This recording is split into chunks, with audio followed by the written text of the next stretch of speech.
নমস্কার, M news Bangla চ্যানেলে আপনাকে স্বাগত।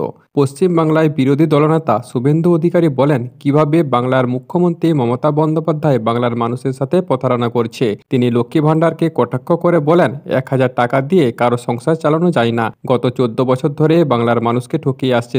তিনি আরও বলেন 2026 সালে বিজেপি ক্ষমতায় আসলে প্রত্যেক মহিলাদের মাসে 2100 টাকা এবং এককালীন 50,000 টাকা দেবে বিজেপি সরকার। শিক্ষিত বেকার যুবক যুবতীদের মাসিক 4000 টাকা, সরকারি আবাস যোজনার জন্য 3 লক্ষ টাকা, সাথে বাথরুম দেবে। তিনি মমতা বন্দ্যোপাধ্যায়কে কটাক্ষ করে বলেন 1,20,000 টাকা দিয়ে বাড়ি বানানো যায় না। চলুন দেখে নেওয়া যাক ভিডিওটি। এই নির্লজ্জ দোকান কাটা তৃণমূল কেজরিওয়ালকে সমর্থন করে তাদের পার্টির নেতা শত্রুঘ্ন সিনহাকে প্রচারে পাঠিয়েছিল। দিল্লির মানুষ, বিশেষ করে পূর্বাঞ্চলের ভোটাররা 29টা আসনে তারা নির্ণায়ক ভোটার। পূর্বাঞ্চল মানে কারা? উত্তরপ্রদেশের পূর্বাঞ্চল, ঝাড়খণ্ড, বিহার, পশ্চিমবঙ্গ, উড়িষ্যার ভোটাররা। আপনারা শুনলে গর্বে বুক ভরে যাবে। 29টা পূর্বাঞ্চলের ভোটারদের সিটের 20টাতে বিজেপিকে ভোট দিয়েছিল। আমরাও প্রচারে গেছি বাঙালি এলাকাতে। সেই হরিয়ানার বর্ডার নজফগড় দেখে নেবেন লিস্টে। নীলম পাহেলবান কত ভোটে জিতেছে। সব বাঙালি মুতুয়া থাকে, দল বেনে মা কালীর ভক্ত, সব ভোট দিয়েছে ভারতীয় জনতা পার্টির পদ্ম ফুলে। বাঙালি অধ্যুষিত CR Park, Greater Kailash, Shrimati Shikha Roy আমাদের প্রার্থী জিতেছে, বাঙালিরা ভোট দিয়েছে। উত্তরপ্রদেশের সাহারানপুরের বর্ডার গন্ডা অজয় মহাবীর হাজার হাজার ভোটে জিতেছে। সেখানেও বিরাট কালী মন্দির, 15,000 বাঙালি ভোটার, 14,000 ভোট দিতে গেছে। 14,000 ভোটই পদ্ম ফুলে ভোট দিয়ে তারা বলে দিয়েছে আর উদ্বাস্তু হব না, নরেন্দ্র মোদীজিকে ছাড়বো না। এই কাজ আমাদের এই বাংলাতেও করতে হবে। আমরা বলেছিলাম উড়িষ্যায় আমাদের আরুণ মহিলাদের সশক্তিকরণ করব, মাসে নয় বছরে একবার টাকা দেব।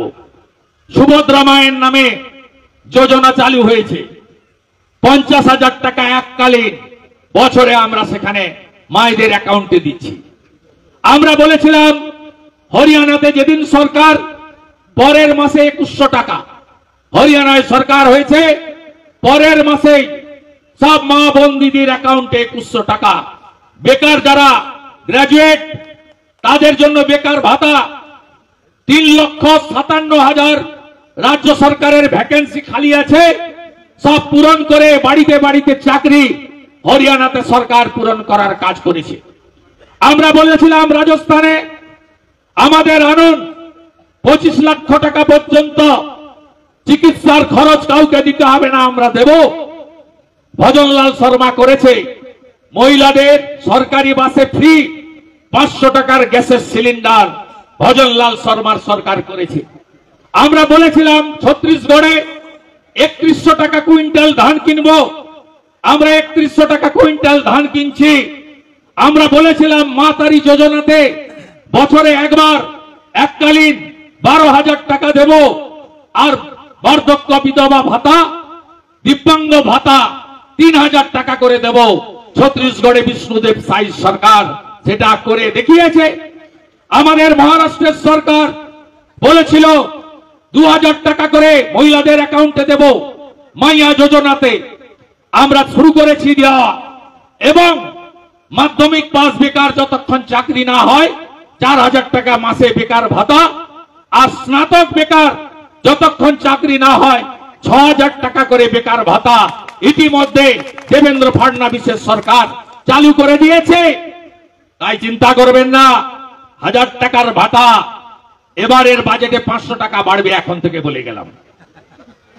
1,500 হবে, আমরা এলেই 3,000 দেব। 1,20,000 বাড়ি হয় না, যা পেয়েছেন নিয়ে নেন, ওই টাকায় বাড়ি হয় না, সবাই জানে। যারা 1,20,000 পেয়েছেন, আমরা আসলেই 3 মাসের মধ্যে আরো 1,80,000 টাকা দেব। আর যারা পাননি তালিকা করে রাখুন, 3 লক্ষ টাকার বাড়ি। প্রধানমন্ত্রী সূর্যোদয় যোজনায় সোলার আলো, যাতে ইলেকট্রিকের বিল কাউকে দিতে না হয়। একটা সুন্দর শৌচালয় স্বচ্ছ ভারত অভিযানে, আর হর ঘর নল সে জল, প্রত্যেক ঘরে পরিশ্রুত আর্সেনিক মুক্ত জল জীবন মিশনে পানীয় জল ভারতীয় জনতা পার্টির সরকার দেবে। আর এদের মতো ফাঁকা কথা দিয়ে চুরি করে চাকরি হবে না।